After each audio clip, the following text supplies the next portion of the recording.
Good morning, આપ જી રહ્યા છો ઝી 24 કલાક। હું છું આપની સાથે દીક્ષિતા। તો આજે હનુમાન જયંતીનું પાવન પર્વ ચૈત્ર મહિનાની શુક્લ પક્ષની પૂનમ એટલે કે ચૈત્રી પૂનમના દિવસે દર વર્ષે હનુમાનજીનો જન્મોત્સવ ઉજવવામાં આવે છે। આજે મંગળવારે ચૈત્રી પૂનમના દિવસે હનુમાન જયંતી ઉજવવામાં આવી રહી છે। આજના દિવસે હનુમાન જયંતી પર शुभ संयोग मानवामां आवे छे। हनुमान जयंतीना दिवसे पूजा अर्चना करवाथी बजरंगबली पोताना भक्तोनी तमाम मनोकामना पूरी करे छे। अत्यारे हालमां समग्र देश अने दुनियामां कोरोना वायरसनुं संक्रमण सतत वधी रह्युं छे। कोरोनाना पगले तमाम मंदिरो पण बंध छे, त्यारे ઝી 24 कलाक तमने घरे बैठा हनुमानजीना दर्शन करावशे। साळंगपुरना प्रख्यात कष्टभंजन हनुमानना ઝી 24 कलाक पर घरे बैठा करो दर्शन। अमदावादना जाणीता केम्प हनुमानना दर्शन करो અને ગાંધીનગરના ડભુડામાં આવેલા ડભુડિયા હનુમાનજીના દર્શન ઝી 24 કલાક તમને ઘરે બેઠા કરાવી રહ્યું છે।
यात्राधाम बहुचराजी मंदिर आज बंद रहेशे। कोरोनाનું संक्रमण अटकाववा ग्राम पंचायते लीधो छे आ निर्णय। पूनमना दिवसे मंदिरमां जामे छे भक्तोनी भीड़। दर्शन माटे आवता पगपाळा संघ અને રથના પ્રવેશ પર પ્રતિબંધ મૂકવામાં આવ્યો છે। તો बहुचराजी मंदिर આજે બંધ રહેશે। પૂનમ હોવાથી ભક્તોનો ભારે ધસારો અહીંયા જોવા મળતો હોય છે। કોરોનાનું સંક્રમણ ચાલી રહ્યું છે, ત્યારે આ બધાની વચ્ચે સાવચેતીના પગલાં ભરવામાં આવ્યા છે। પૂનમના દિવસે મંદિરમાં ભીડ જામે છે ભક્તોની। દર્શન માટે આવતા પગપાળા સંઘ અને રથના પ્રવેશ પર પણ પ્રતિબંધ મૂકવામાં આવ્યો છે।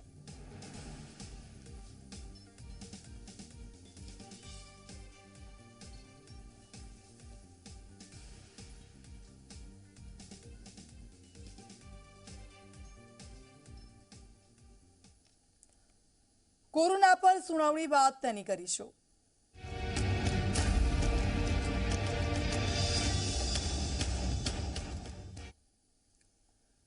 गुजरात हाईकोर्ट में आज कोरोना सुओ मोटो मामले सुनावणी हाथ धरवामां आवशे। राज्य सरकारे सुओ मोटो मामले हाईकोर्ट में रजू कर्युं छे। सोगंदनामું 74 पानानुं हाईकोर्ट में रजू करवामां આવ્યું છે। सोगंदनामું અને સોગંદનામામાં રેમડેસિવિર અને આરટીપીસીઆર मामले रजूआत 1 થી 23 एप्रिल सुधीमां 33,000 टेस्ट थया छे। गुजरातमां 52,036 दर्दीओ ऑक्सिजन सपोर्ट पर छे। तो सोगंदनामું रजू करवामां आवशे અને સોગંદનામામાં रेमडेसिविर ने आरटीपीसीआर अंगे रजूआत करवामां आवी छे। तो गुजरात में 52,036 दर्दीओ ऑक्सिजन सपोर्ट पर छे। आज हाईकोर्ट में सोगंदनामा पर सुनावणी हाथ धरवामां आवशे। आ पहला हाईकोर्टे निर्देश कर्यो हतो। शुं परिस्थिति छे अने परिस्थिति काबूमां छे तो पछी शा माटे दर्दीओनी लाइनो अने आजे एक सोगंदनामुं रजू करवामां आवशे।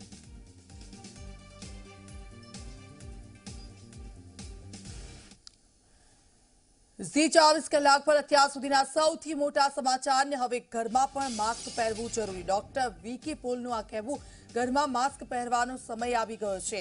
નીતિ આયોગના સભ્ય ડોક્ટર વીકે પોલે દેશવાસીઓને ચેતવ્યા છે. વાયરસ ઘરના સભ્યોને સંક્રમિત કરતો હોવાથી માસ્ક પહેરવું એટલું જરૂરી બની ગયું છે. દેશભરમાં કોરોનાનું સંક્રમણ સતત વધી રહ્યું છે. कि सीधा टाइम आ गया है कि घर में हम वैसे ही अब मास्क पहनना शुरू करें.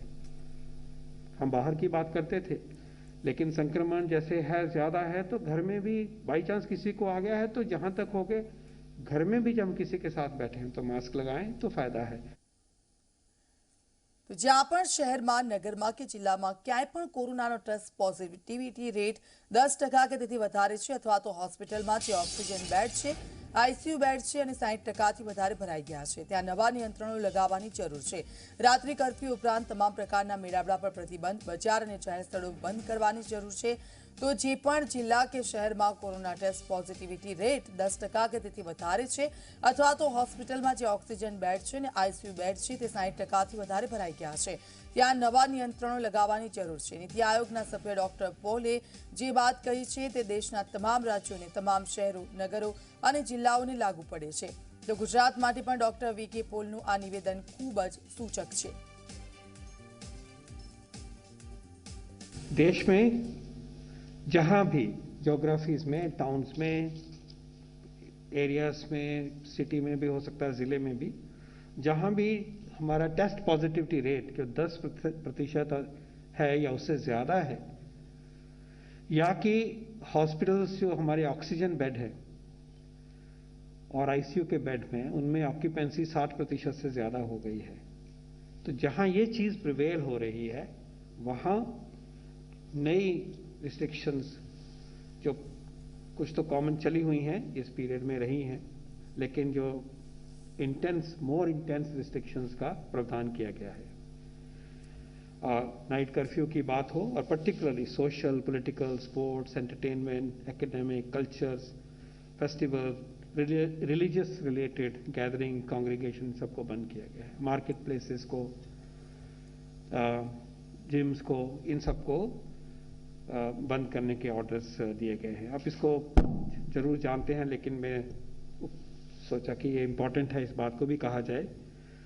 और अटेंडेंस वगैरह की भी जो बात है, इंडस्ट्रियल इस्टेब्लिशमेंट की भी बात है, और ये भी कहा गया है कि these are indicative guidelines and the states can take decision based on the local situation. So एक एडिशनल अप्रोच जो इंटेंस कंटेनमेंट की है, रिस्ट्रिक्शंस के साथ वायरस की स्प्रेड को रोकने की है, और उसको भी व्यवस्था में लेके आए हैं. और ये स्टेट्स के ऊपर छोड़ा गया है कि ये कैसे आइडेंटिफाई करेंगे और कैसे इसको इम्पोज करेंगे और कैसे इसको आगे बढ़ाएंगे. और गाइडलाइन जो है वो एपिडेमियोलॉजी बेस्ड है कि यहाँ वहाँ पे ये करेंगे जहाँ पे कि पेंडेमिक का जोर ज़्यादा है. बहुत सारे ऐसे ज़िले हैं और जहाँ पे कि हेल्थ सिस्टम जो है, ऑक्सीजन बेड या आईसीयू जो हैं वो भरने शुरू हो गए हैं. અમદાવાદમાં આજથી વધુ એક ડ્રાઈવ થ્રુ આરટીપીસીઆર સેન્ટર શરૂ કરવામાં આવશે. આજથી બોડકદેવમાં drive through RTPCR test centre શરૂ. રાજપથ રંગોલી રોડ પાસેના પાર્કિંગ પ્લોટમાં કરાશે આ ટેસ્ટિંગની કામગીરી. આરટીપીસીઆર ટેસ્ટ માટેની તમામ તૈયારીઓ પૂરી કરવામાં આવી છે. ગાડીમાં બેઠા સરળતાથી અને ઝડપથી કરાવી શકાશે ટેસ્ટ. આરટીપીસીઆરનો રિપોર્ટ વોટ્સએપના માધ્યમથી લોકો સુધી પહોંચાડવામાં આવશે.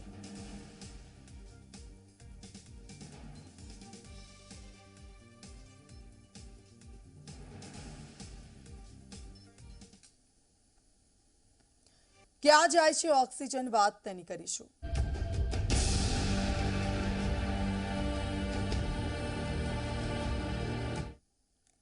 એક તરફ હોસ્પિટલ અને હોમ આઇસોલેશનમાં કોરોનાની સારવાર લેતા દર્દીઓ માટે ઓક્સિજન માટે તડપી રહ્યા છે અને તેની વચ્ચે ઝી 24 કલાક પર ઓક્સિજનની હેરાફેરી અંગે મોટો ખુલાસો. જી હા, અમદાવાદ બાવડા રોડ પર આવેલી હાઈલી કંપનીમાંથી સાણંદના પ્રાંત અધિકારીએ ઓક્સિજનનો જથ્થો પકડી પાડ્યો છે. સરકારે ઔદ્યોગિક પ્રતિબંધ મૂક્યા પછી પણ આ કંપનીમાં ઓક્સિજન કેવી રીતે આવ્યો અને કઈ રીતે કંપનીમાં પ્રોડક્શનનું કામ ચાલુ હતું તે મોટો સવાલ છે. ચાંગોદર પાસે આવેલી હાઈલી કંપની એસીના પાર્ટ્સ બનાવે છે અને સરકારે ઔદ્યોગિક એકમોનું ઓક્સિજન મેડિકલ જરૂરિયાત માટે ડાયવર્ટ કરવાનો નિર્ણય લેતા પહેલા છેલ્લા 7 દિવસથી આ કંપનીનું પ્રોડક્શન બંધ હતું, પરંતુ સાણંદના પ્રાંત અધિકારીએ જાણકારી મળી કે હાઈલી કંપનીમાં પ્રોડક્શનનું કાર્ય શરૂ કરવામાં આવ્યું છે. પ્રાંત અધિકારીએ કરેલી તપાસ મુજબ ચાંગોદર સ્થિત હાઈલી કંપનીએ હિટાચી કંપનીનો સંપર્ક કરીને 26 એપ્રિલ સોમવારે ઓક્સિજનનો જથ્થો મંગાવ્યો હતો. ઓક્સિજનની આ સંદિગ્ધ હેરાફેરીની તપાસ માટે સર્ચ ઓપરેશન હાથ ધરવામાં આવ્યું, જેમાં હાઈલી કંપનીમાંથી ઓક્સિજનનો જથ્થો મળી આવતા તપાસ તેજ કરવામાં આવી છે. હાઈલી કંપનીનું કહેવું છે કે ઓક્સિજનના જથ્થાની હેરાફેર કરવા માટે મામલતદારે પત્ર લખી આપ્યો હતો. શું મામલતદારે ઓક્સિજનના જથ્થાની હેરફેર માટે પરવાનગી આપી હતી કે બીજી કોઈ પરવાનગી આપી હતી તે મુદ્દે પ્રાંત અધિકારી જે પટેલના નેતૃત્વમાં તપાસ ચાલી રહી છે. સરકારના નિયમો નેવે મૂકીને કઈ રીતે આ કંપનીએ ઔદ્યોગિક ઉત્પાદન માટે ઓક્સિજન મેળવ્યો તે એક મોટો સવાલ છે. ઝી 24 કલાક પૂછે છે સવાલ, આઈલી કંપનીમાં ક્યાંથી આવ્યો ઓક્સિજન? શું પાછલા બારણે ઔદ્યોગિક એકમોને ઓક્સિજન મોકલવાનું ષડયંત્ર ચાલે છે? હિટાચી કંપનીએ ઓક્સિજનનો જથ્થો કેમ સંગ્રહી રાખ્યો હતો? હિટાચી કંપનીએ ક્યારથી સંગ્રહી રાખ્યો હતો ઓક્સિજનનો જથ્થો? મળેલા ઓક્સિજન સિવાયનો કેટલો જથ્થો સાચવ્યો છે કંપનીએ? આ બંને કંપનીઓ પાસે કેટલો ઓક્સિજન છે તેની તપાસ ક્યારે? જો જથ્થો પડ્યો છે તો મેડિકલ ઉપયોગમાં ન લઈ શકાય. આ પહેલા પણ ઓક્સિજનના ઉપયોગથી પ્રોડક્શન ચાલુ હતું કે નહીં? હિટાચી અને હાઈલી કંપની લોકશીટ કેમ ચેક નથી થતી? દર્દીઓના જીવ બચાવવા માટે ઓક્સિજનનો વેપાર કેમ? મામલતદારે કયા આધારે કંપનીને આપી મંજૂરી? શું કાળાબજારી કરવા માટે ઓક્સિજનનો થાય છે સંગ્રહ? ઓક્સિજનની સંગ્રહખોરી પાછળનો આકા કોણ? પ્રાણવાયુ માટે પડાપડી વચ્ચે કોણ છે ઓક્સિજનના ચોર? રાજ્ય અને અમદાવાદમાં કોરોનાના દર્દીઓ માટે ઓક્સિજનની અછત ક્યાંક છે તો ક્યાંક ઓક્સિજન ખૂટવાને આરે છે. આવા વાતાવરણની વચ્ચે સાણંદ એસડીએમ જે છે પ્રાંત અધિકારી જે પટેલ એમને એક માહિતી મળી હતી. માહિતી આ પ્રકારની હતી કે હાઈલી કંપની જે આવેલી છે બાવળા રોડ ઉપર આવેલી છે, આ રોડ કંપનીની અંદર ઓક્સિજનનો જથ્થો જે છે ભેગો કરવામાં આવેલો છે. આ માહિતીને આધારે તે પ્રાંત અધિકારી જે પટેલ સહિતના અધિકારી, પુરવઠા વિભાગના અધિકારીઓ, સ્થાનિક પોલીસ સહિતનો કાફલો જે છે આ ઘટના સ્થળ પર આવી પહોંચ્યો હતો, કંપનીની અંદર આવી પહોંચ્યો હતો અને સર્ચ ઓપરેશન શરૂ કરવામાં આવેલું હતું. તો આ કંપની જે છે એ કંપની એસીનું કમ્પ્રેસર જે આવે એના સ્પેરપાર્ટ બનાવતી કંપની છે એનું ઉત્પાદન કરી રહી છે. તો કંપનીના ગોડાઉનમાંથી 70 લીટર જેટલો અંદાજે ઓક્સિજનનો જથ્થો જે છે મળી આવ્યો છે. અને આ જથ્થાને લઈને પૂછપરછ કરતા કંપનીના કર્મચારીઓએ જણાવેલું હતું, સંચાલકોએ જણાવેલું હતું કે આ હિટાચી કંપની પાસેથી એમણે જથ્થો મંગાવેલો છે, એમના પ્રોડક્શન માટેથી મંગાવેલો હતો અને એમની પાસે ત્યાંના મામલતદારનો પણ એક પત્ર છે આ ઓક્સિજનની હેરાફેરી કરવા માટેથી. તો કેટલું કાયદેસર છે, કેટલું ગેરકાયદેસર છે અને સવાલ પણ ઘણા છે કે શું આ ઓક્સિજન જો કોઈ હોસ્પિટલમાં પહોંચાડવામાં આવ્યો હોત જે અછત હોત તો ત્યાં પણ ઉપયોગી થઈ શકતો હોત. તો કેટલું ગેરકાયદેસર કેટલું કાયદેસર છે એને લઈને અત્યારે સ્થાનિક તંત્ર દ્વારા તપાસ ચાલી રહી છે. જો ગેરકાયદેસર કંઈ જણાશે તો કાયદેસરની કાર્યવાહી જે છે કરવામાં આવશે. કેમેરામેન રાહુલ વાઘેલા સાથે ઉદયરંજન, ઝી મીડિયા, અમદાવાદ. વડોદરામાં ઓએસડીએ બહાર પાડેલો પરિપત્ર રદ કરાયો છે. વડોદરામાં ઓએસડી સાથે ધારાસભ્યોની બેઠક પૂરી થઈ. સાંસદો, ધારાસભ્યો, અધિકારી આ બેઠકમાં હાજર રહ્યા હતા. જે વ્યવસ્થા પહેલા ચાલુ હતી તે પ્રકારે હાલ પણ ચાલુ રહેશે. 164 હોસ્પિટલને ઓક્સિજન ન આપવાનો આ પરિપત્ર રદ કરવામાં આવ્યો છે. ઓક્સિજનને લઈને ઓએસડી વિનોદ રાવે વિવાદિત પરિપત્ર બહાર પાડ્યો હતો. તે પરિપત્ર ધારાસભ્યો, સાંસદો, અધિકારીઓની બેઠક બાદ રદ કરવામાં આવ્યો છે અને ખુલીને જેમને વિરોધ કર્યો હતો, મુખ્યમંત્રીને પત્ર પણ લખ્યો હતો તેવા સાવલીના ધારાસભ્ય કેતનભાઈ ઇનામદાર આપણી સાથે, તેમની સાથે વાત કરીશું. કેતનભાઈ, શું કહેશો?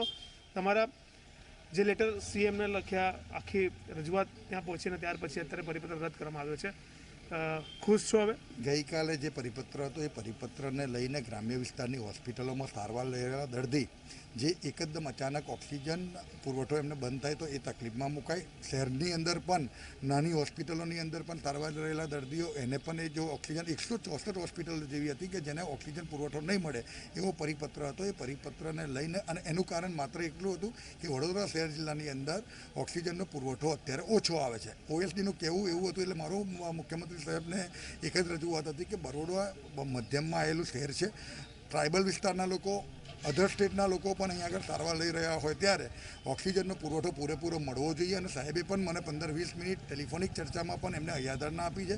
અને હમણાં જ જે મિટિંગ કરીને ઓએસડી અને યોગેશ પટેલ રાજ્ય કક્ષાના મંત્રીના અધ્યક્ષને મિટિંગ લેવાઈ, એની અંદર નિર્ણય લેવાયો કે જે હોસ્પિટલોની અંદર ઓક્સિજનનો પુરવઠો હતો એ ચાલુ રહેશે અને ગઈકાલનો પરિપત્ર હાલ પૂરતો મોકૂફ રાખીને અત્યારે રદ કરવામાં આવ્યો છે. શું કહેશો, જે તમારી માંગણી હતી તે પૂરી થઈ છે, હવે તમે સંતોષ છો? કારણ કે ઓએસડીએ તો તમારું સાંભળ્યું નહીં, પણ તમે જ્યારે પત્ર લખ્યો ત્યારે સરકારે તમારું સાંભળ્યું. મારી માંગણી ને લાગણી લોકો પ્રજા માટેની છે.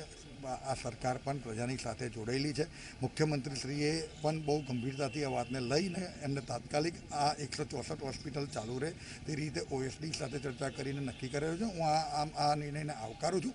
સાથે સાથે હજુ પણ વડોદરા શહેર જિલ્લાને પૂરતો જથ્થો મળી રહે એના માટે પણ સરકાર તરફથી ખાતરી આપવામાં આવી છે. મને સંપૂર્ણ વિશ્વાસ છે કે મારું વડોદરા શહેર જિલ્લાની અંદર ઓક્સિજન પૂરતું મળી રહેશે. લોકડાઉન પર માંગ જે છે તમારી હજુ પણ કાયમ છો? હજુ પણ કહું છું કે હાલનો તબક્કો જે પીરિયડ ચાલી રહ્યો છે એમાં લોકડાઉન જ આનો ઉપાય છે. આ સાંકળ આ ચેનને તોડવા માટે લોકડાઉન જરૂરી છે એ મારું અંગત મંતવ્ય છે અને એ રજૂઆત પણ મેં આદરણીય મુખ્યમંત્રીશ્રીને કરી છે. બિલકુલ. તો જે રીતના કેતનભાઈ ઇનામદાર સાથે વાત થઈ તેવું કહી રહ્યા છે કે સીએમએ તેમની સાથે 15 મિનિટ વાત કરી અને ત્યાર પછી ઓએસડી વિનોદ રાવને પરિપત્ર રદ કરવાનો આદેશ કર્યો અને તેના આધારે ઓએસડીએ પરિપત્ર રદ કર્યો છે અને હવે ફરીથી જે ગ્રામ્ય વિસ્તારોની હોસ્પિટલમાં ઓક્સિજનનો જથ્થો મળતો હતો તે મળતો રહેશે. કેમેરામેન મુકુંદ દવે સાથે રવિ અગ્રવાલ, ઝી મીડિયા, વડોદરા. 164 હોસ્પિટલો છે એ જે રીતે પહેલા ચાલુ હતી એમાં 1600 બેડ છે એ ચાલુ રહેશે. ઓક્સિજન અપાશે. હા, બસ ઓક્સિજન. આજે સીએમ સાહેબને રજૂઆત કરી હતી કે જે 168 હોસ્પિટલને ઓક્સિજન નહીં મળે એવી જે નોટિફિકેશન ગઈકાલે બહાર કાઢ્યું હતું એના માટે આજે સીએમ સાહેબને પણ રજૂઆત કરી કે કાગળ પણ લખવામાં આવ્યો હતો. સાથે સાથે ઓક્સિજનનો જથ્થો 20 ટન જેવો વધારે મળે એની પણ રજૂઆત કરી હતી. સાંસદશ્રીના બી અમે રજૂઆત કરી હતી અને અમને ખાતરી આપી છે કે ગઈકાલે જે નોટિફિકેશન બહાર પાડ્યું છે એમાં ચેન્જીસ આવશે અને આ હોસ્પિટલ્સને ઓક્સિજન મળશે અને આવતા દિવસોમાં પણ સીએમ સાહેબે અમને આશ્વાસન આપ્યું છે કે 15 થી 20 ટનનો જથ્થો અમને વડોદરા શહેરની પ્રજાને મળશે. જૂનાગઢમાં કોરોનાની સ્થિતિએ મુશ્કેલી સર્જી દીધી છે. સિવિલ હોસ્પિટલમાં કોરોનાના દર્દીઓની સારવાર માટે જગ્યા નથી, જેથી 3 થી 4 કલાક રાહ જોવી પડી રહી છે. તાત્કાલિક સારવાર વિભાગમાં કેટલાક દર્દીઓ જમીન પર સૂઈ રહ્યા છે તો કેટલાક દર્દીઓને બાકડા પર સૂઈ રહેવું પડી રહ્યું છે. કેટલાક ઓક્સિજનની જરૂરિયાતવાળા દર્દીઓના સગાને બેડ માટે ન કહેવામાં આવી રહ્યું છે. 700 બેડની ક્ષમતા સામે દર્દીઓમાં સતત વધારો થઈ રહ્યો છે.